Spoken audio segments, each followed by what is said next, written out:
အခွင့်အရေးမှန်သမျှကိုယ်ပဲရခြင်းနဲ့သူများကိုမပေးနိုင်မပေးချင်တာဟာမစ္စရိယလို့ခေါ်တယ်နော်လောဘနဲ့တွဲတာမဟုတ်ဘူးသူကဒေါသနဲ့တွဲတာမစ္စရိယတရားကကိုယ်အတွက်လို့စဉ်းစားပြီး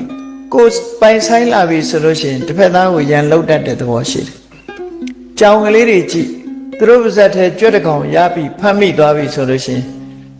ရန်လောက်တော့တာပဲလေလူတွေကတော့ပြောတယ်မန်ဖီတယ်ဆိုတာမန်ဖီတာဘယ်သူ့ကိုမန်ဖီတာတော့ဆိုကိုရထားတဲ့ဟာကိုတခြားကလာလွတ်မှဆိုလို့မန်ဖီတာအဲ့တော့မစ္စရိယနောက်မှာဒေါသရှိတယ်နော်ဒါကြောင့်မို့မစ္စရိယတရားဒေါသ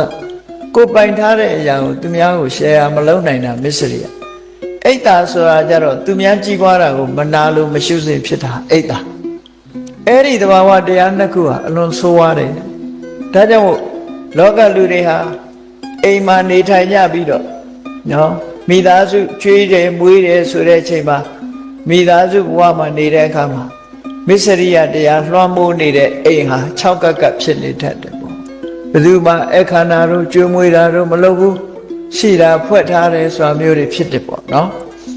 အဲ့ဒီလိုအိမ်မျိုးသွားလို့ရှိရင်ရေတောင်တောက်ရမှာမဟုတ်ဘူးပေါ့ဒီလိုဆိုတာပေါ့အဲ့တော့မစ္စရိယကင်းတဲ့အိမ်မျိုးဖြစ်ရမယ်နေ့စဉ်ဘဝမှာမစ္စရိယကင်းတဲ့မိသားစုမျိုးဖြစ်ရမယ်ဆိုအဲ့ဒီလိုဖြစ်လို့ရှိရင်ဒီအိမ်ဟာကုသိုလ်တွေရပြီး